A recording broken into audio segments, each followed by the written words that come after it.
పగ, ప్రేమ ఎపిసోడ్ 4. ప్రీతిని ఇంటికి తీసుకొచ్చిన ప్రణవ్ ఆమెను పెళ్లి చేసుకోబోతున్నట్టు నైనాకి చెప్పాడు.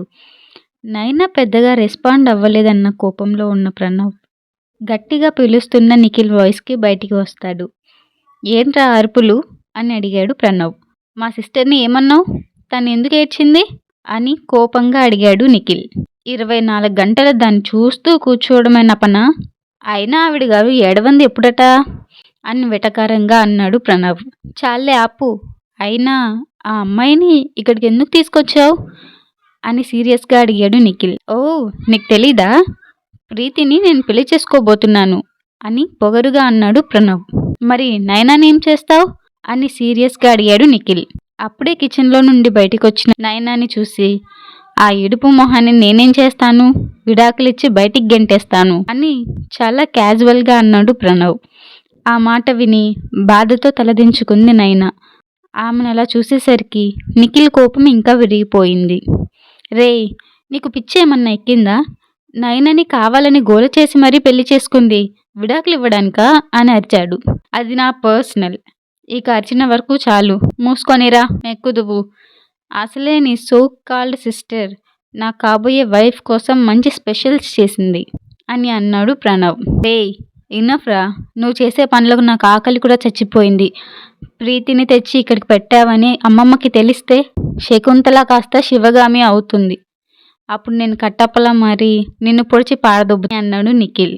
ఆ మాటలేవి పట్టించుకోకుండా ఇంకా అంటూ డైనింగ్ టేబుల్ దగ్గర కూర్చున్నాడు ప్రణవ్. చిచి, నీతో మాట్లాడడం వేస్ట్ అని భోజనానికి కూర్చున్నాడు. అప్పటి వరకు వాళ్ళ గొడవని మూవీ చూసినట్టుగా ఇంట్రెస్టింగ్గా చూసింది ప్రీతి. అప్పుడే లోపలికి వస్తున్న విష్ణు మీద కన్ను పడింది. వావ్, ఏం కండలు, 6 ప్యాక్తో సూపర్ ఉన్నాడు అని నోరెళ్ళబెట్టి చూసింది. ఆమె చూపునికి ఇబ్బంది పడుతూనే లోపలికి వచ్చిన విష్ణు ఎప్పటిలాగే ప్లేట్లో ఫుడ్ పెట్టుకొని బయటికి వెళ్ళిపోయాడు.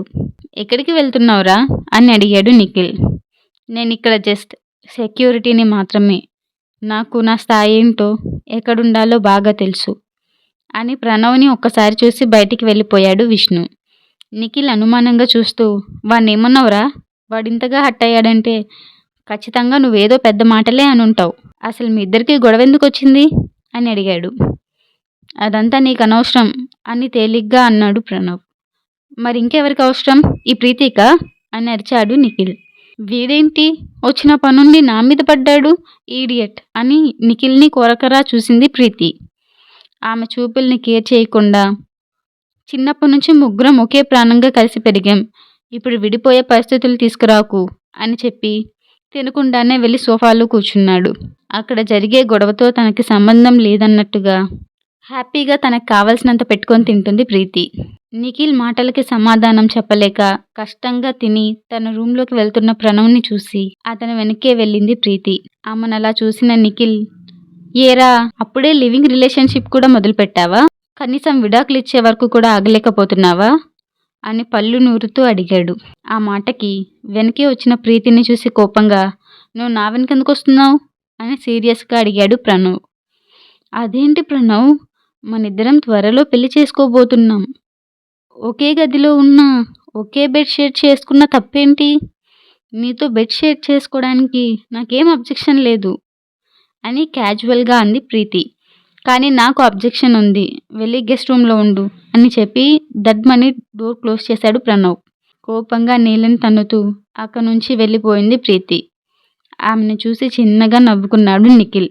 అక్కడ జరిగేదానితో తనకేం సంబంధం లేదన్నట్టు టేబుల్ మీద డిషెస్ సర్దుతున్న నైనాని చూసి, చిన్నతనంలోనే నీకు ఇన్ని కష్టాలు ఎందుకు వచ్చాయో తెలియడం లేదురా, ఈ మాస్టర్ మారతాడులే అని బాధగా అనుకున్నాడు Nikhil. Next day Pranav office నుండి వచ్చేసరికి సోఫాలో కూర్చొని నిద్రపోతూ కనిపించింది నైనా. అతని రూమ్ బయట ఒక స్లిప్ కూడా ఉంది. అది చేతిలోకి తీసుకున్న ప్రణవ్కి, ప్రణవ్ గారు, ఇంట్లో గ్రాసరీ అయిపోయాయి, ఆర్డర్ చేయండి అని రాసి ఉంది. ఆ స్లిప్ని తీసుకొని సోఫాలో కూర్చున్న ప్రణవ్ నైనా అని గట్టిగా పిలిచాడు. నైనా తన ముందుకు రాగానే పాకెట్లో ఉన్న మనీ తీసి టీపాయ్ మీద వేసి, గ్రాసరీస్ తీసుకురావడానికి, ఇంటి పనులు చేయడానికి నేనేమి నీకు సర్వెంట్ని కాదు, దగ్గరలో సూపర్ మార్కెట్ ఉంది, వెళ్ళి నువ్వే తెచ్చుకో, అది కూడా నడిచి వెళ్ళి అని చెప్పాడు. సరే అని తల ఊపి మనీ తీసుకొని ఫామ్ హౌస్ నుండి బయటకొచ్చింది నైనా. అది సిటీకి దూరంగా ఉన్న ప్లేస్ కావడంతో దగ్గరలో ఎలాంటి షాప్స్ కానీ మార్కెట్స్ కానీ నైనా కనిపించలేదు. 4 కిలోమీటర్ తర్వాత కనిపించిన చిన్న షాప్ని చూసి నైనాకి ప్రాణం లేచి వచ్చేటట్టు అనిపించింది. తనకి కావలసినవన్నీ ఎంత క్వాంటిటీలో తీసుకోవాలో తెలియక ఎక్కువ కొనేసింది. మనీ పే చేశాక వాటిని ఎలా తీసుకెళ్లాలో తెలియక చాలా కష్టంగా మోసుకొని ఇంటికి బయలుదేరింది. సాయంత్రం పైగా మబ్బులు పట్టి వర్షం పడేలా ఉండడంతో భయపడుతూ వెళ్తున్న నయన ముందు ఆగింది ఒక కారు. అందులో నుండి దిగిన డ్రైవర్ మొహమాట పడుతూ, మేడం, గ్రోసరీ నాకు ఇవ్వమన్నారు మా సార్ అని అన్నాడు. అతను ప్రణవ్ డ్రైవర్ అని గుర్తుపట్టిన నైనా సరే అని తల ఊపి తన చేతిలోని బ్యాగ్స్ అతనికి ఇచ్చింది. సామాన్లు లోపల పెట్టేసి డోర్ క్లోజ్ చేసిన డ్రైవర్ వైపు అమాయకంగా చూసింది నైనా. సార్ మిమ్మల్ని మాత్రం నడిచే రమ్మన్నారు మేడం అని తల ఉంచుకొని చెప్పి కార్ స్టార్ట్ చేసుకొని వెళ్ళిపోయాడు. షాక్తో చూస్తూ ఉండిపోయిన నైనా పెద్ద పెద్ద చినుకులు పడడంతో అలర్ట్ అయ్యింది. కొద్దిసేపటికి పెద్ద వర్షం స్టార్ట్ అయింది. బ్యాగ్స్ని ఇంట్లోకి తీసుకొస్తున్న డ్రైవర్ని చూసి నైనా ఎక్కడా అని అడిగాడు నిఖిల్. సార్ ఓన్లీ బ్యాగ్స్ని మాత్రమే తీసుకొని రమ్మన్నారు సార్, మేడంని నడిచి రమ్మన్నారు అని చెప్పాడు డ్రైవర్. ఆ మాట విన్న విష్ణు చూసావా అన్నట్టు నిఖిల్ని చూశాడు. ఏమీ పట్టనట్టు ఫోన్ చూసుకుంటున్న ప్రణవ్ని చూసి, ఇడియట్, నువ్వు మనిషివన్న సంగతి రోజు రోజుకి మర్చిపోతున్నావా? చిన్న పిల్లని ఒంటరిగా షాప్కి పంపించిందే కాకుండా ఇంత దూరం నడిపిస్తున్నావు, నీలో మానవత్వం ఇంతలా చచ్చిపోయిందా అని అరుస్తూ అడిగాడు నిఖిల్. షటప్, నేనేం చేయాలో నాకు తెలుసు. అయినా నువ్వు ఊరికే దాన్ని చిన్నపిల్ల అనకు, అదేమి పాలు తాగే బేబీ కాదు, పెద్ద కంత్రి అని అన్నాడు ప్రణవ్. నైనాని ఏమన్నా అన్నావంటే చంపేస్తా రాస్కెల్, అయినా ఏం తెలుసురా నీకు? బయట వర్షం చూడు ఎలా పడుతుందో, ఈ టైంలో ఆడపిల్లని ఒంటరిగా రోడ్డు మీద అలా వదిలేసావు. జరగరాంది ఏదన్నా జరిగితే నువ్వు ఆ రెస్పాన్సిబిలిటీ తీసుకుంటావా? ఒంటరిగా ఉన్న ఆడపిల్ల చూస్తే సాయం చేసే కళ్ళ కన్నా ఆకలి తీర్చుకునే మృగాలు ఎక్కువ ఉన్న సమాజం రా మనది. పసిపిల్లని వదలడం లేదు, వయసులో ఉన్న పిల్లని చూస్తే వదులుతారా? ఎవడైనా ఏదైనా చేస్తే తన పేరెంట్స్కి ఏం ఆన్సర్ చేస్తావు అని అడిగాడు నిఖిల్. నిఖిల్ మాటలకి ఒక్కసారిగా ఫ్లాష్ బ్యాక్ కళ్ళ ముందు కదిలి ప్రణవ్కి చెమటలు పట్టేశాయి. నిఖిల్, ఇక్కడ డిస్కస్ చేసుకుంటూ కూర్చుంటే అక్కడ ఏ ప్రమాదం ముంచుకొస్తుందో తెలీదు. కనీసం నువ్వైనా వెళ్ళి నైనాను తీసుకురా. కొంతమంది పూర్తిగా బండరాల్లా మారిపోయారు, మనుషులని ఈజీగా చంపేస్తున్నారు అని కోపంగా అన్నాడు విష్ణు. ఆ మాటకి విష్ణుని తినేసేలా చూశాడు ప్రణవ్. ఆ చూపుల్ని విష్ణు ఏమాత్రం కేర్ చేయలేదు. నిఖిల్, నువ్వు కూడా ఇప్పుడు వెళ్ళకపోతే ఇక్కడ జరిగేదంతా నాన్నమ్మకి కాల్ చేసి చెప్పేస్తాను, తర్వాత ఏం జరిగినా నాకు సంబంధం లేదు అని ప్రణవ్ని లాక్ చేశాడు విష్ణు. శకుంతల పేరు వినగానే ఇక తప్పదు అనుకొని తన కార్ కీస్ తీసుకొని బయటికి వెళ్ళాడు ప్రణవ్. రోజు రోజుకి వీడు మరీ దారుణంగా బిహేవ్ చేస్తున్నాడు నిఖిల్. పెళ్లి చేసుకున్న పిల్ల మీద ఇంత పగేంటి అని బాధగా అన్నాడు విష్ణు. నాకు అదే అర్థం కావడం లేదురా, చూస్తుంటే వీడు సార్థని గెలవడానికి నయనను అడ్డు పెట్టుకున్నాడేమో అనిపిస్తుంది అని ఆలోచనగా అన్నాడు నిఖిల్. ఇంతలో కిందికి వచ్చిన ప్రీతి, హాయ్ గైస్, నయన ఎక్కడుంది? నాకు చాలా లేజీగా ఉంది, టీ కావాలి అని అడిగింది. నిఖిల్ ఆమెని చంపేసేలా చూస్తూ, నైనా నీకేం సర్వెంట్ కాదు, నువ్వు అడిగింది వండి వాచడానికి అని అన్నాడు. ఇప్పుడు నేనేమన్నానని అలా మాట్లాడుతున్నారు?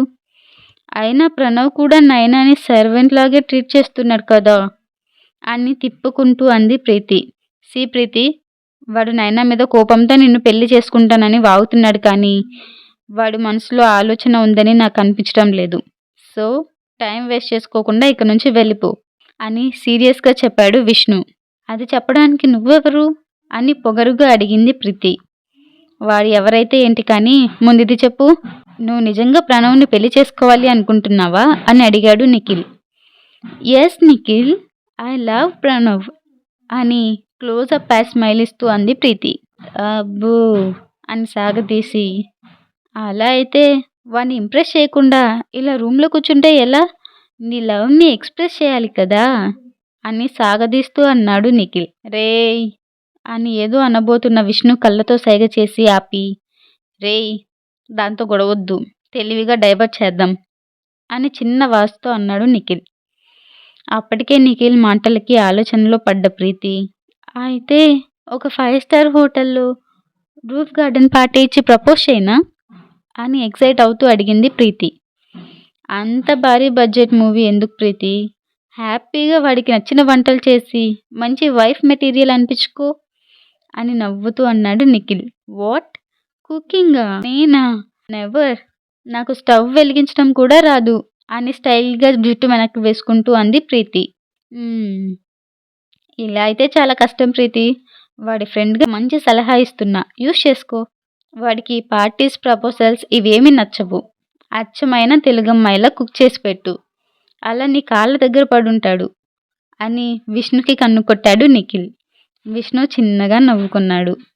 నిఖిల్ అన్న ఆ లాస్ట్ వర్డ్‌కి బుట్టలో పడిపోయిన ప్రీతి యెస్. ఈరోజు ఎలాగైనా ప్రణవ్‌ని ఇంప్రెస్ చేసి అతన్ని నా సొంతం చేసుకోవాలి అని కన్నింగ్ ప్లాన్స్ వేసుకొని కిచెన్‌లోకి దూసుకుంటూ వెళ్ళిపోయింది. హమ్మయ్య! అని తుఫాన్ వెలిసిన రియాక్షన్ ఇచ్చి కూల్‌గా సోఫాలో కూర్చోబోతున్న నిఖిల్ నడ్డి మీద గట్టిగా ఒక తన్ను తన్నాడు విష్ణు. చచ్చాన్రోయ్ అని కేక పెట్టి కింద పడ్డాడు నిఖిల్.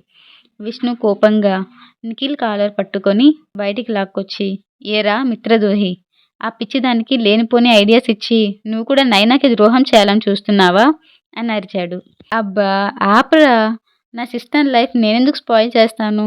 ఇప్పుడు వాడు రాగానే ఈ మేడం ఆకలి అంటే మళ్ళీ నైనాని కుక్ చేయమని ఆర్డర్ వేస్తాడు మన మాన్స్టర్. అందుకే వాడి పేరు చెప్పి ఈ తింగరదాన్ని కిచెన్‌లోకి తోశాను అని అన్నాడు నిఖిల్. నువ్వు చాలా తెలివైన వాడివిరా అంటూ బయట పడుతున్న వర్షం చూస్తూ నైనాకి ఈ కష్టాలు ఇంకా ఎన్ని రోజులురా అని అన్నాడు విష్ణు. బాధపడకురా. ఆ రాతి హృదయాన్ని కరిగించే శక్తి ఒక నైనాకి మాత్రమే ఉంది. ఖచ్చితంగా వాడిలో మార్పు వస్తుంది అని అన్నాడు నిఖిల్. అప్పటి వరకు వాళ్ళు కలిసి ఉంటారంటావా? అయినా అంత డబ్బులో పుట్టి పెరిగిన అమ్మాయి వీడి టార్చర్ని ఎందుకు ఇంతలా భరిస్తుందో నాకు అర్థం కావట్లేదురా అని అన్నాడు విష్ణు. నాకు కూడా ఈ డౌట్ ఉందిరా విష్ణు. కానీ ఇంకో అనుమానం కూడా నా మైండే తినేస్తుంది అని అన్నాడు నిఖిల్. ఏమిటది అని అడిగాడు విష్ణు. వీళ్ళ పెళ్ళయ్యాక కనీసం సారథి తన కూతురు ఎలా ఉందో కనుక్కునే ప్రయత్నం కూడా చేసినట్టు నాకు అనిపించడం లేదు. వాడంటే రాక్షసుడు. కానీ నైనా మదర్ ఆవిడైనా ఒకసారి వచ్చి వెళ్ళాలి కదా! ఫోన్‌లో మాట్లాడి మంచి చెడ్డలు కనుక్కోడానికి. నైనా మాట్లాడలేదు. మరి కూతురు కోసం ఆవిడకి బెంగ లేదా అని అన్నాడు నిఖిల్. ఈ డౌట్ నాకు కూడా ఉందిరా. నువ్వు పెళ్లిలో సరిగ్గా గమనించావో లేదో నయనని బలి చేస్తున్నానేమో అనే బాధ ఇద్దరిలో కనిపించలేదు. ఏదో పెద్ద బరువు దిగిపోయినట్టు ఫీల్ అయ్యారు. అంతెందుకు శ్రీవల్లికి మన ఇంట్లో కిచెన్‌లో ఎక్కడ ఏముందో తెలీదు. అలాంటిది నయన ఇన్ని పనులు ఎలా అలవాటుగా ఒక్క చేత్తో చేస్తుంది అని అన్నాడు విష్ణు. దీని వెనుక ఏదైనా మతలబ్ ఉందంటావా? అని అనుమానంగా అడిగాడు నిఖిల్. ఉందనే నాకనిపిస్తుంది. ఎందుకైనా మంచిది ఎవరైనా డిటెక్టివ్‌ని అప్రోచ్ చెయ్యి. డయానా గురించి ఎంక్వైరీ చెయ్యి అని చెప్పాడు విష్ణు. అంతేనంటావా? అని ఆలోచనలో పడ్డాడు నిఖిల్. అన్నిటికంటే మనం ఇంకో విషయం కూడా కనుక్కోవాలి. మనం మాట్లాడినా సరే ఎప్పుడు మళ్ళీ తిరిగి మాట్లాడకుండా నైనా ఎందుకు మౌనంగా ఉంటుంది? తను ఎందుకు ఎవరితోనూ మాట్లాడడం లేదు? ఈ ప్రణవ్ గాడు ఎవరితో మాట్లాడొద్దని వార్నింగ్ ఇచ్చాడా? లేదా ఇంకేదైనా ఉందా? అని అనుమానంగా అన్నాడు విష్ణు. నిఖిల్ మాటలకి టెన్షన్ పడుతూ నైనాని వెతుక్కుంటూ వెళ్ళాడు ప్రణవ్. షాప్ వరకు వెళ్ళినా ఎక్కడా అతనికి నైనా కనిపించలేదు. అప్పటికే పూర్తిగా చీకటి పడిపోయింది. గాడ్! నైనా ఎక్కడ కనపడలేదు. ఏంటి? కొంపదీసి ఆ నిఖిల్ గాడన్నట్టు ఎవరైనా ఏమైనా అని అనుకోగానే ప్రణవ్ ఒళ్ళంతా షివరింగ్ వచ్చేసింది. నో! అలా జరగడానికి వీల్లేదు అని మళ్ళీ ఆ రోడ్డంతా నయనాని వెతుక్కుంటూ తిరిగాడు. అంత పెద్ద వర్షంలో ముందు ఏముందో కూడా క్లియర్‌గా కనిపించడం లేదు. ఉరుములు, మెరుపులు చాలా ఎక్కువయ్యాయి. క్షణానికి ప్రణవ్‌లో టెన్షన్ ఇంకా ఎక్కువ పెరిగిపోతుంది. కానీ ఎక్కడా నైనా కనిపించడం లేదు. ఎక్కడున్నావు నైనా? అని తల పట్టుకున్నాడు ప్రణవ్.